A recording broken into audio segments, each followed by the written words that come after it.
하나님께서 오늘 우리에게 허락하신 말씀은 디모데후서 4장 19절에서 22절까지의 말씀입니다. 디모데후서 4장 19절에서 22절까지의 말씀입니다. 계시되어진 하나님의 말씀을 우리가 함께 봉독하도록 하겠습니다. 브리스가와 아글라와 및 오네시보로의 집에 문안하라. 에라스도는 고린도에 머물러 있고 드로비모는 병들어서 밀레도에 두었노니 너는 겨울 전에 어서 오라. 으블로와 부데와 리노와 글라우디아와 모든 형제가 다 내게 문안하느니라. 나는 주께서 내 심령에 함께 계시기를 바라노니 은혜가 너희와 함께 있을지어다. 아멘. 설교를 준비하기 위해서 제 책꽂이에 꽂아진 죽음에 관한 책을 정리를 하다가 제가 10년 전에 어느 집사님, 지금은 권사님이 된 그 집사님이 저에게 주신 책을 하나 찾았습니다. 세계 최고의 호스피스 전문의이신 아이라 바이오크라는 사람이 쓴 아름다운 죽음의 조건이라는 책이었어요. 그런데 이 책 속에 저한테 책을 선물로 주면서 우리 집사님께서 친정 엄마가 척추 수술을 하게 됐는데 수술 대기실에서 홀로 6남매를 키운 엄마를 생각하며 죽음이라는 단어를 진지하게 생각하면서 이 책을 저에게 선물로 주게 됐다 하는 내용의 글도 있었습니다. 이 아이라 바이오크가 쓴 아름다운 죽음의 조건이라는 책의 몇 페이지를 넘기면 미국의 시인인 존 그리니프 휘티어라는 사람이 쓴 글이 하나가 나옵니다. 이런 글입니다. 혀나 펜으로 한 온갖 슬픈 말 중에 가장 슬픈 말은 이것이다. 그랬더라면 좋았을 텐데. 여러분, 우리가 입으로 얼마나 많은 말을 하고 손으로 펜을 쥐고 얼마나 많은 글을 씁니까? 그런데 이 그리니프 휘티어가 우리가 삶을 살면서 혀나 펜으로 한 슬픈 말 가운데 가장 슬픈 말은 그랬더라면 좋았을 텐데. 그래, 그랬어야 했는데 그때 내가 그랬어야 했는데 하지 못한 아쉬움이 묻어있는 하나의 문장이라고 할 수가 있습니다. 일본의 의사 가운데 호스피스 전문 의사인데요, 오츠 슈이치라는 분이 있어요. 이분이 수많은 세월을 죽음을 앞둔 호스피스 병동에 근무를 하면서 1000여 명의 사람의 죽음을 지켜봤다는 거예요. 그러면서 기회가 있을 때마다 죽음을 앞둔 그 사람들을 찾아가서 무엇이 후회스러운가? 이 아이라 바이오크의 책에 나와 있는 그린푸스 휘티어의 말처럼 그랬더라면 좋았을 텐데 무엇이 아쉬운지에 관한 설문조사를 해서 나온 책이 죽을 때 후회하는 25가지예요. 자, 그러면 사람이 죽을 때 후회하는 25가지 가운데 몇 가지를 소개를 하면 첫 번째가 뭐냐면 사랑하는 사람에게 고맙다는 말을 조금 더 많이 했더라면, 사랑하는 사람에게 고맙습니다 하는 말을 조금 더 많이 했더라면 이게 첫 번째 후회라는 거죠. 두 번째는 내가 조금 더 겸손했더라면, 이게 세 번째고요. 20번째는 내 장례식을 생각했더라면, 이게 뭐죠? 내 죽음을 좀 기억하며 내가 인생을 살았더라면. 22번째, 조금 더 일찍 담배를 끊었더라면. 그 다음에 마지막 25번째가 신의 가르침을 알았더라면. 오늘 우리로 말한다면 하나님을 알고 하나님을 만났더라면, 그렇게 해석을 할 수가 있어요. 수백 명의 사람들이 죽을 때 후회하는 25가지 가운데 내가 대통령하고 밥 한번 먹었어야 되는데 이렇게 말하는 사람은 한 사람도 없었습니다. 내가 그 대학에 들어갔어야 되는데 이렇게 말하는 사람도 한 사람도 없었어요. 오늘 우리가 오늘 할 수 있고 누구나 할 수 있고 충분히 할 수 있는 그것을 하지 못함에 대한 아쉬움이라고 할 수가 있어요. 하나님은 우리에게 봄, 여름, 가을, 겨울을 주셨잖아요. 지금은 가을의 끝자락이면서 봄의 겨울의 초입에 있습니다. 사계절이 뚜렷한 우리나라에서 겨울이 반드시 오는 것처럼 한 번 죽는 것이 사람에게 정해진 우리들에게도 반드시 겨울이 온다는 사실을 기억해야 합니다. 인생의 겨울이 왔을 때 그때 그랬어야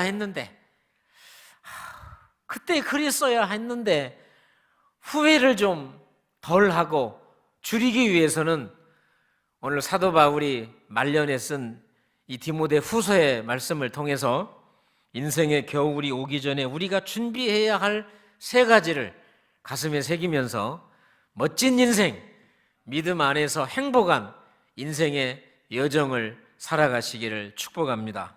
첫 번째, 인생의 겨울이 오기 전에 우리는 죽음을 준비해야 돼요. 인생의 겨울이 오기 전에 우리는 죽음을 준비해야 돼요. 바울이 신약 성경에 13권을 썼어요. 13권 가운데 맨 마지막에 쓴 서신서가 디모데 후서입니다. 자, 디모데 후서 4장 21절에 바울이 이렇게 말합니다. 너는 겨울 전에 어서 오라. 디모데야, 너는 겨울이 되기 전에 어서 오라. 바울이 디모데에게 겨울 전에 어서 오라는 의미는 두 가지 의미입니다. 먼저는 지금 바울이 로마의 감옥에 있어요. 로마의 감옥에 있고 디모데는 에베소에 있어요. 에베소에 있는 디모데가 보고 싶은 거예요. 근데 에베소에 있는 디모데가 로마에 있는 바울에게 오려면 지중해를 건너야 되는데 겨울이 되면 지중해가 얼어서 배가 운행을 할 수가 없어요. 디모데야, 내가 너의 얼굴을 보고 싶다. 그러니 얼어서 배가 운행이 끊기는 그 겨울이 오기 전에 어서 나에게 오라. 이게 한 가지 의미고요. 또 하나의 의미는 사도 바울은 자신의 삶이 얼마 남지 않았다는 것을 알았어요. 디모데 후서에도 한 2번에 걸쳐서 자신의 삶이 얼마 남지 않았다는 것을 알았기 때문에 디모데를 보고 싶었던 거죠. 그러니까 자신의 삶이, 내 삶의 순교적 삶이 죽음이 임박했다는 사실을 바울이 감지를 한 겁니다. 사람이 죽는다. 이걸 거부하는 사람이 누가 있겠어요? 한 번 죽는 것은 사람에게 정해진 것이다. 어린아이라고 아직 나 결혼도 안 했는데 아무 상관이 없어요. 우리가 이것을 다 알고 있음에도 불구하고 그래서 우리는 수많은 장례식에 참여해서 조문도 하고 위로도 하고 예배를 드리면서도 저 관 속에 누워야 할 주인공이 내일은 내 차례가 될 수 있다는 사실을 기억하는 사람은 별로 없어요. 우리가 그렇게 많은 장례식을 참여하고 조문을 가고 장례 예배를 드리면서도 오늘은 저분이 저 관 속에 누워 있는데 내일은 내 차례가 될 수 있다는 사실을 확실하게 기억하는 사람이 별로 없다는 거예요. 그래서 심리학자 지그문드 프로이드가 이런 말을 합니다. 아무도 자신의 죽음을 진짜로 믿지 않는다. 아니, 여기 계신 분들 가운데 누군들 나 죽어 이걸 거부하는 사람이 누가 있겠어요? 그런데 프로이드는요, 자신의 죽음을 진짜로 믿지 않는다는 거예요. 그 말은 뭐냐면 오늘 내 생이 끝날 수도 있다. 오늘은 저분이 저 관 속에 있지만 내일은 내가 관 속에 들어갈 주인공이 될 수 있다는 사실을 분명하고 정확하게 깨닫고 살아가는 사람은 별로 없다는 것을 우리에게 말해주고 있는 거예요. 자, 보세요. 오늘 저로부터 해서 여러분들, 나는 내일 관 속에 들어가는 주인공이 될 거야 라고 이걸 심각하게 고민하는 사람이 아무도 없어요. 사실은 아무도 없어요. 그래서 오늘 또 말하는 거예요. 인생의 겨울이 오기 전에 죽음을 준비해야 된다. 영국의 마르쿠스 노더 목사님은 자기 아버지가 목사님인데 어느 날 아버지가 돌아가셨다는 소식을 듣습니다. 어머니로부터 들은 소식이 참 황당해요. 아버지가 책상에 앉아서 책을 보다가 심장마비가 돼서 옆으로 쓰러지시고 그냥 돌아가셨어요. 특별히 문제도 없었습니다. 돌아가실 나이도 아니에요. 방금 서재에서 글을 보고 있고 책을 보고 있던 남편이, 아버지가 그냥 옆으로 쓰러져서 돌아가셔요. 이걸 보고 아버지의 장례식을 치르고 나서 마르쿠스 노더 목사님은 죽음이 뭐냐? 죽음을 이렇게 정리합니다. 스위치를 딸깍해서 불을 끄는 것만큼 순식간에 일어나는 것이 죽음이라는 거예요. 우리 이 신관의 이 모든 불은요, 1층에 하나만 딱 끄면 다 꺼집니다. 반대로 그거 하나만 다 켜면 다 커져요. 다 켜져요. 이런 것처럼 죽음이 이런 거라는 거예요.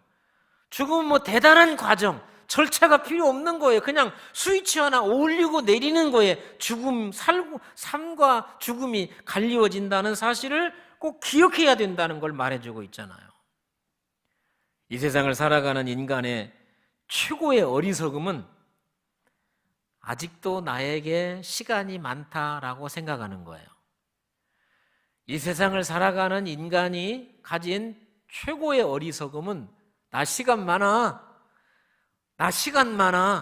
반대로 가장 지혜로운 사람은 내 죽는 날을 계수하며 살아가는 사람. 내가 죽을 수도 있다는 사실을 기억하고 살아가는 사람. 그래서 시편 90편 12절은 이렇게 말합니다. 우리에게 우리 날 계수함을 가르치사 지혜로운 마음을 얻게 하소서.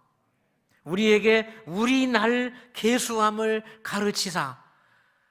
사실 여러분들 가운데 여러분이 이 땅에서 살 날이 며칠 남았다고 아는 사람은 아무도 없어요. 그런데 분명한 것은 우리는 모두가 다 시한부 인생을 살아간다는 거예요. 어떤 사람은 2, 3개월 받아놨지만 우리도 사실은 다 받아놨어요. 그래서 나의 나를 계수함을, 즉 내 남은 인생이 얼마 남지 않았다라는 사실을 알고 살아가는 사람이 가장 지혜로운 사람이라는 거예요. 자, 우리는 이 땅에 시한부 인생을 살아가는 사람들입니다. 반드시 우리는 이 땅에서 죽게 될 것입니다. 그러면 우리는 이 소중한 진리를 어떤 마음을 가지고 살아야 되며 이 진리를 우리 자식들에게 어떻게 가르쳐야 할까요?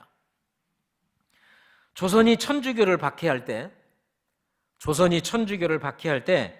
정약용의 가문이 풍지박산이 났습니다. 천주교를 믿었던 정약용의 가문이 풍지박산이 났어요. 셋째 형이었던 정약종은 사형을 당했어요. 둘째 형이었던 정약전과 정약용은 사형에서 유배로 감형이 되고 나중에 정약용은 18년 동안 유배를 당하잖아요. 그리고 요즘에 이제 복권이 됐습니다. 복권이 돼가지고 고향에 돌아와서 정약용이 죽기 전에 자기 자식들에게 신신당부합니다. 죽기 전에 정약용이 자기 자식들에게 신신당부하는데 이렇게 말해요. 서울을 벗어나는 순간 기회는 사라지니 무슨 일이 있어도 서울에서 버텨라. 서울을 벗어나는 순간 우리 가문을 일으킬 수 있는 기회는 사라진다고 본 거예요. 그래서 무슨 일이 있어도 우리 가문을 다시 세우기 위해서는 무슨 일이 있어도 서울에서 버텨라. 이런 유언을 남긴 거예요. 여러분, 우리는 우리 자식들에게 어떤 유언을 남겨야 될까요? 자, 예를 들어 여러분, 내가 지금 막 숨이 넘어가고 있어요. 깔딱깔딱 숨이 넘어가서 그 마지막 숨을 몰아쉬고 있을 때 옆에 있는 사람이 이렇게 말한다고 생각해 보세요. 미장원에 가세요. 미장원에 가서 머리를 예쁘게 하세요. 이발소에 가서 수염을 좀 싹 깎고요. 머리를 좀 예쁘게 하세요. 너무 피곤한 것 같은데 다리에 기부스를 해서 좋은 호텔에 가서 좀 병원에 가서 한 일주일 동안 푹 쉬었다 오세요. 지금 내가 숨이 넘어가는데 미장원을 가래요? 지금 내가 마지막 숨을 몰아쉬고 있는데 그렇게 가고 싶으면 뭐 여행을 갔다 와라? 좋은 명품을 내가 당신에게 선물로 주겠다? 이게 말이 되냐고요?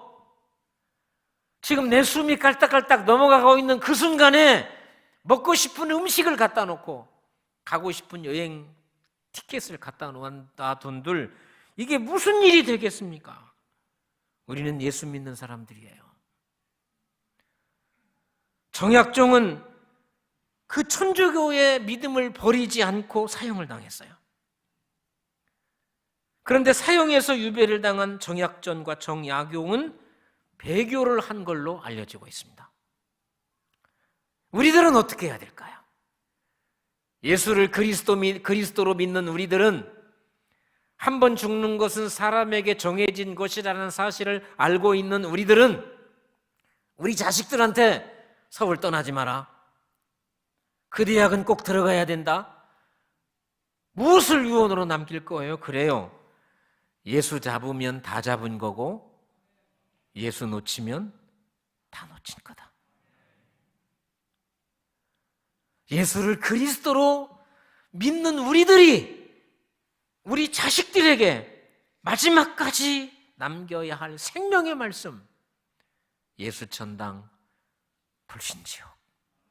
예수를 잡으면 다 잡은 거고 예수를 놓치면 다 놓친 것이다. 이것이 우리가 준비해야 할 죽음의 준비이며 우리 자손들에게 남겨야 할 생명의 유언인 줄로 믿습니다. 인생의 겨울이 오기 전에 죽음을 준비해야 돼요. 두 번째, 인생의 겨울이 오기 전에 용서해야 돼요. 용서해야 돼요.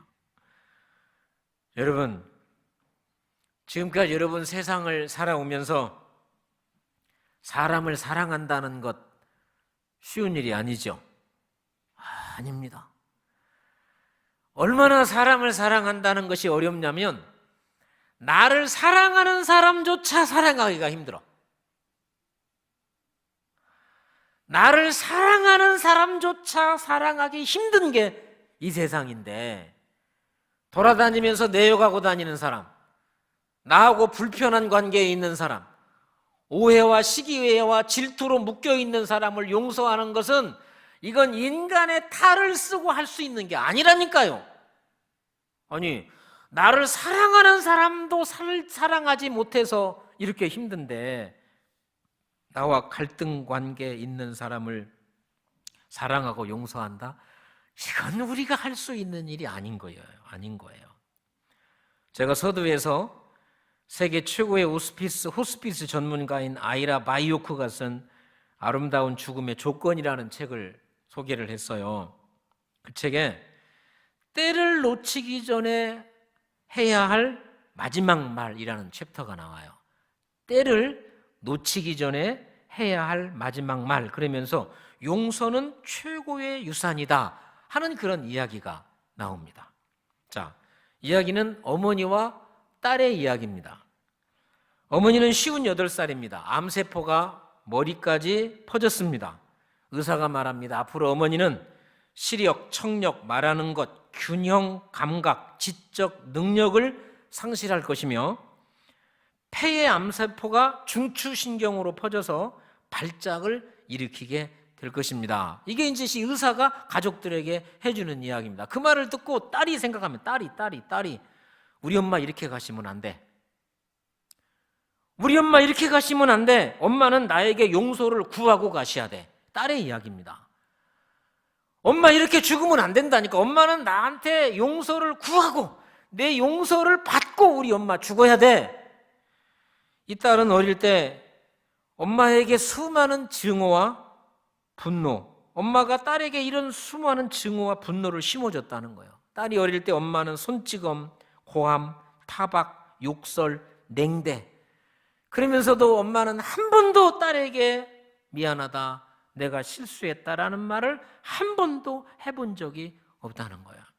그래서 죽음을 앞둔 엄마를 볼 때마다 딸은 내 마음의 상처는 이렇게 큰데 나한테 미안하다라는 말 한마디 없이 엄마가 저렇게 죽으면 안 돼. 그래서 이제 화해를 시도하려고 이 엄마가 마지막 얼마 남지 않은 엄마에게 이제 이야기를 걸고 하면서 마지막에 엄마가 이렇게 말합니다. 사실은 엄마의 얘기, 사실은 내가 너한테 그 많은 상처를 준 것은 너의 할머니, 내 엄마한테 내가 그대로 받았기 때문이다 라는 그런 말을 해요. 그 엄마도 할머니한테, 자기 엄마한테 그 많은 수모와 결멸과 모욕을 받은 것을 그대로 자기 딸한테 넘겨준 거예요. 그러면서 마지막에 자기 손주가 옆에 있으니까, 딸아 미안하다, 내가 받은 상처 내가 너한테 물려줬는데 너는 그 상처를 저 손자, 네 자식한테 물려주면 안 되잖아. 우리 여기서 그 저주를 끊자. 그래서 엄마와 딸이 화해하고 며칠 후에 돌아가셨다 하는 이야기가 나와요. 여러분, 용서는요, 우리가 할 수 있는 게 사실은 아니에요.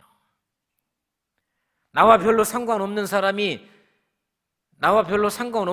내가 어깨를 툭 치고 가면 미안합니다 말하잖아요. 그게 뭐가 어려워요. 그런데 내가 진짜 미안하다라고 말해야 할 그 사람 있잖아요. 내가 진짜 용서받아야 할 그 사람한테는 미안합니다, 잘못했습니다, 내 죄입니다, 나를 용서해 주세요, 이렇게 말을 할 수가 없는 게 인간의 죄악이거든요. 사도 바울은 평생 하나님의 일을 하면서 자신을 도왔던 많은 사람들도 있었어요. 그런데 자신을 힘들게 했던 그 수많은 사람들도 있었거든요. 그래서 바울은 편지를 쓰면서 마지막 부분에 자신을 도왔던 사람들은 그 사람을 알아줘라 그래요. 반대로 자신을 힘들게 했던 사람들은 그 사람을 조심하라, 경계해라, 그렇게 말해요. 자, 그러면서 디모데후서 4장 16절에 바울이 이렇게 말합니다. 내가 처음 변명할 때 나와 함께 한 자가 하나도 없고 다 나를 버렸으나 그들에게 허물을 돌리지 않기를 원하노라. 내가 처음 변명했을 때, 이 말은 자기가 처음 감옥에 갇혔을 때 나와 함께 한 자가 한 명도 없다. 바울이 복음을 전하다가 감옥에 갔는데 바울이 감옥에 가는 것을 보고 바울 선생님도 감옥에 가는데 우리도 가겠네 해가지고 많은 제자들이 흩어졌어요. 다 간 건 아니거든요. 그런데 얼마나 마음이 힘들었으면 나와 함께 한 자가 한 사람도 없다. 그리고 나는 그들에게 버림받았다. 그렇게 말하고 있잖아요. 나와 함께 한 사람이 있어요. 내 곁을 지켰던 에바브로디도 같은 사람은 바울의 곁을 지켰어요. 그런데 믿었던 사람이 배신을 하고 믿었던 사람이 자신을 떠나면 다 떠났어. 그러면서 내가 버림받았어. 이게 바울의 말이거든요. 그러면서 16절의 끝에 이렇게 말합니다. 그러나 그들에게 허물을 돌리지 않기를 원하노라. 믿었던 사람, 너만은 남을 거라고 생각했던 그 사람조차도 바울을 떠나 자기 목숨을 부지하기 위해서 세상으로 떠나버렸지만 바울은 그들의 허물을 그들에게 돌리지 않겠다. 이게 뭐예요? 용서하겠다는 거잖아요. 용서하겠다는 거잖아요. 그럼 바울은 어떻게 이런 용서의 마음이 생겼을까요? 디모데후서 4장 17절과 18절. 주께서 내 곁에 서서 나에게 힘을 주심은 주께서 나를 모든 악한 일에서 건져내시고, 주님이 내 곁에 서서 나에게 힘을 주셨다는 거예요. 그래서 그들을 용서할 수가 있었어요. 주께서 나를 모든 악한 일에서 건져내 주신다는 확실한 믿음이 있었기 때문에 바울은 자신을 떠나버린, 버림받은 아픔과 고통 속에서도 용서의 삶을 살 수가 있었던 거예요. 여러분, 왜 이렇게 우리는 용서가 안 되는 거죠? 왜 이렇게 우리는 나를 사랑하는 사람조차도 온전히 사랑하지 못해서 시기와 질투와 미움과 오해 속에 이렇게 힘들게 살아요? 크게 두 가지로 보면, 첫 번째는 아직도 시간이 많이 있다라고 생각하기 때문에 그래요. 오늘 화해 안 해도 다음 주도 있어. 그래서 우리 광주에 참 대단히 훌륭한 어느 목사님은 몸이 아프니까 암으로 자신의 삶이 얼마 남지 않은 걸 보고 교인들을 다 찾아다니면서, 내가 담임 목사할 때 나 때문에 힘들었지, 나 용서해 줘. 또 한 분 목사님은 광주의 헐몬산 기도원에 올라가 계셨는데 자신이 움직일 수가 없으니까, 장로님 그분 좀 오시라고 그래, 집사님 그분 좀 오시라고 그래, 다 오시라고 그래서 나 때문에 힘들었지, 미안해, 그랬다는 거예요. 이 이야기를 하는 저나 듣는 우리들이 그럼에도 불구하고 용서의 삶을 살지 못하는 것은 아직도 시간이 많이 남았다는 생각 때문이 아닐까요?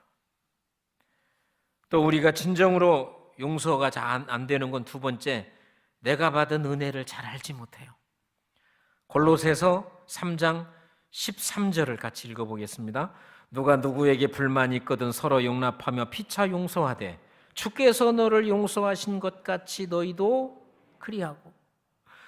누가 누구에게 불만이 있거든, 얼마나 불만이 많아요 여러분? 없어요? 다행입니다. 누가 누구에게 불만이 있거든 서로 용납하래요, 피차 용서하래요. 왜? 주께서 너희를 용서하셨기 때문에.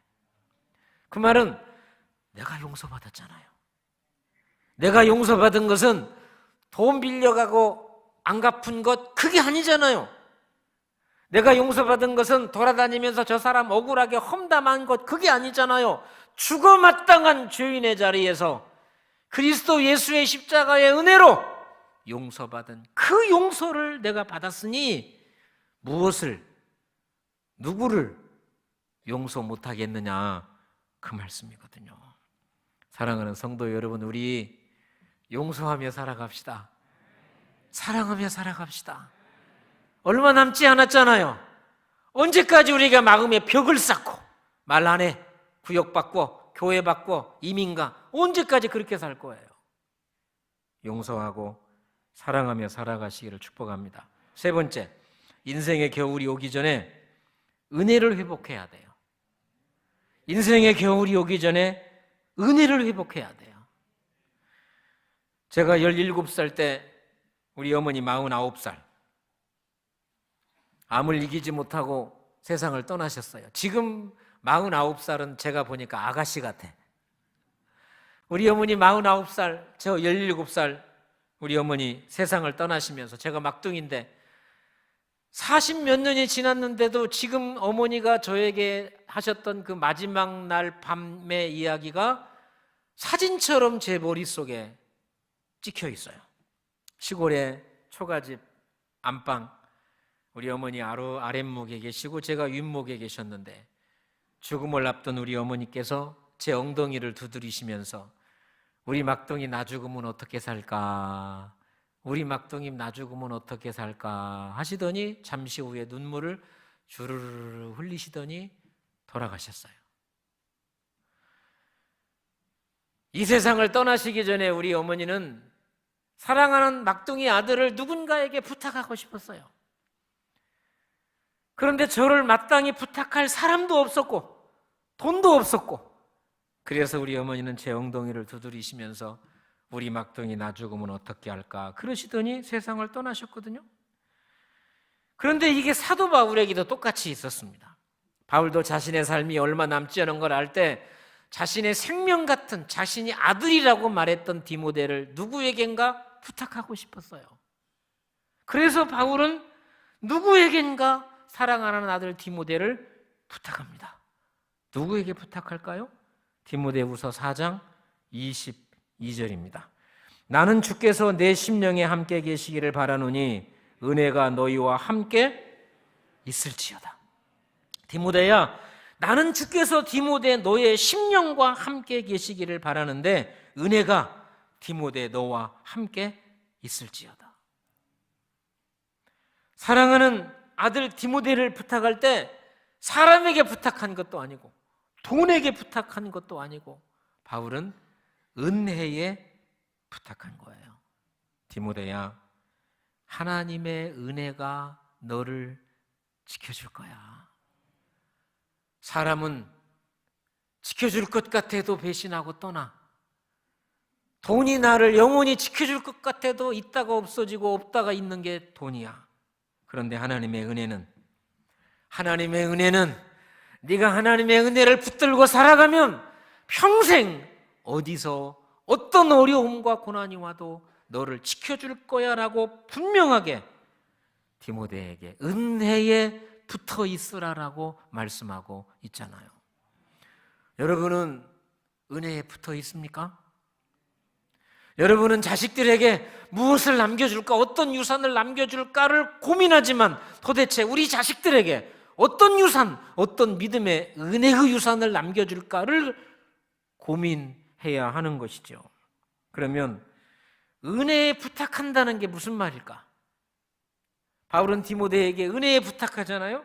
자, 은혜에 부탁한다는 것은요, 하나님이 내 편임을 아는 거예요. 하나님이 내 편임을 아는 거예요.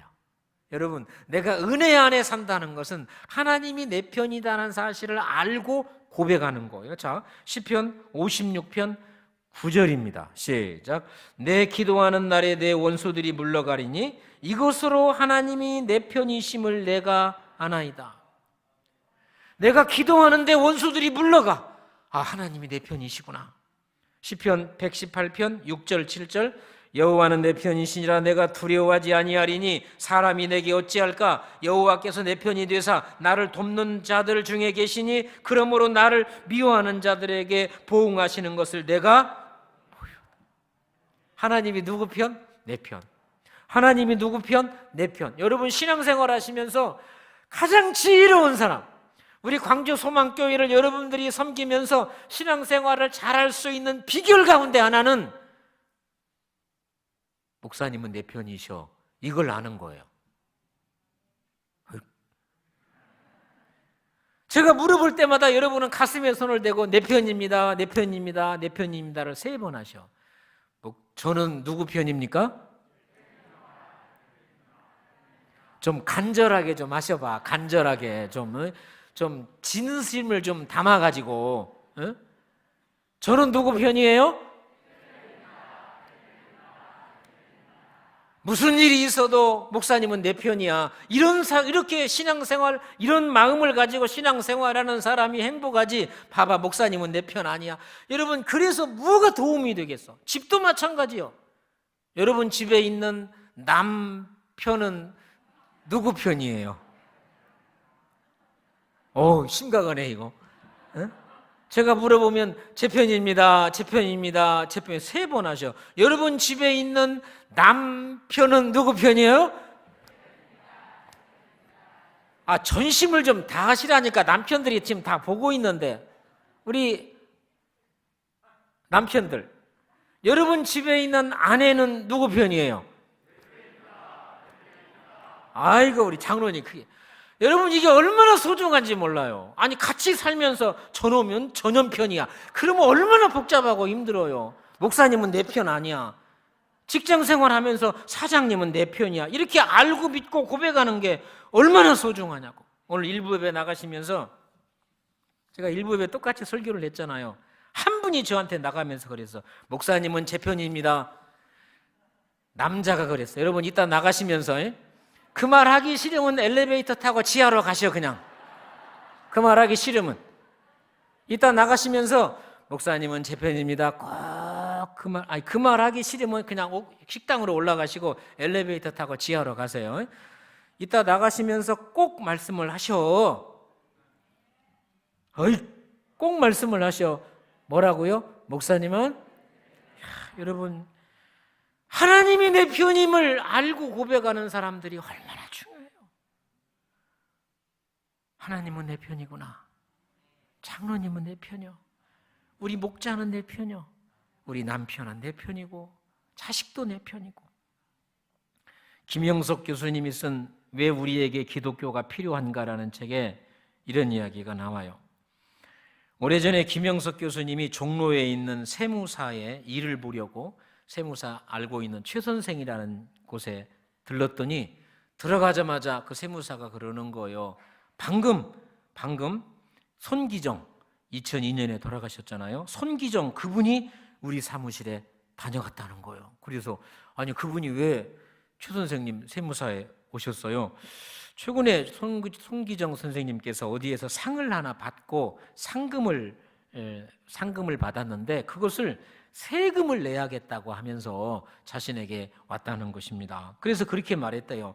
선생님은 연세도 높고 직업도 있는 것도 아니고 그러니 신고 안 해도 괜찮아요. 그러니까 이 손기정 씨가 이렇게 말하더라는 거예요. 내가 지금까지 한평생 사는 동안 대한민국이 주는 혜택을 얼마나 많이 받았는데 공짜 돈이 생겼을 때 세금 좀 내고 가면 내 마음이 편할 것 같아서 여기 왔으니까 나를 좀 도와주세요. 내가 지금까지 대한민국이 주는 혜택을 얼마나 많이 받았는데 돈이 생겨서 내가 좀 세금을 내려고 하니까 좀 도와달라. 그래서 도와줬다는 거죠. 그리고 그 세무사 최 선생이 손기정 선생을 보내놓고 이렇게 말했다는 거죠. 나는 지금까지 한 번도 대한민국이 나한테 해준 게 뭐요? 그런 마음으로 살았다는 거예요. 도대체 이 나라가 나한테 해준 게 뭐요? 라고 생각을 했는데 저 어르신의 이야기를 듣고 보니까 참 우리가 나라 없이 그분들은 나라 없이 살았기 때문에 나라가 얼마나 중요한지를 우리하고는 다르구나 하는 생각을 했다는 거예요. 여러분 똑같은 거예요. 교회가 나한테 해준 게 뭐예요? 안 됩니다. 하나님이 나한테 해준 게 뭔데? 부모가 나한테 해준 게 뭐예요? 이러면 안 되는 거잖아요. 나라 없는 인생을 살았던 사람들은 나라가 얼마나 중요한지, 그 나라가 얼마나 우리의 삶의 울타리가 되었는지를 알잖아요. 그래서 여러분, 은혜는 하나님이 내 편이다. 나는 하나님의 덕을 보고 살아간다. 목사님도 내 편이고 남편도 내 편이고 또 아멘 안 하시잖아요. 각시도 내 편이고 목자도 내 편이고 여러분, 이런 게 얼마나 중요한지 몰라요. 사랑하는 성도 여러분, 오늘 대림절 첫 번째 주일입니다. 우리 인생의 겨울이 오기 전에 그랬어야 했는데 그랬더라면 좋았을 뻔, 이 수많은 후회를 하지 않으려면 죽음을 준비하는 삶, 용서하는 삶, 그리고 은혜를 회복하여 멋지고 소중한 믿음의 삶을 살아가시기를 축복합니다.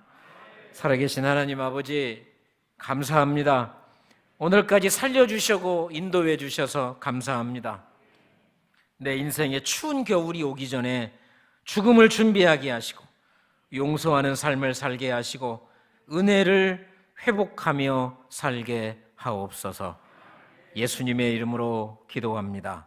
아멘.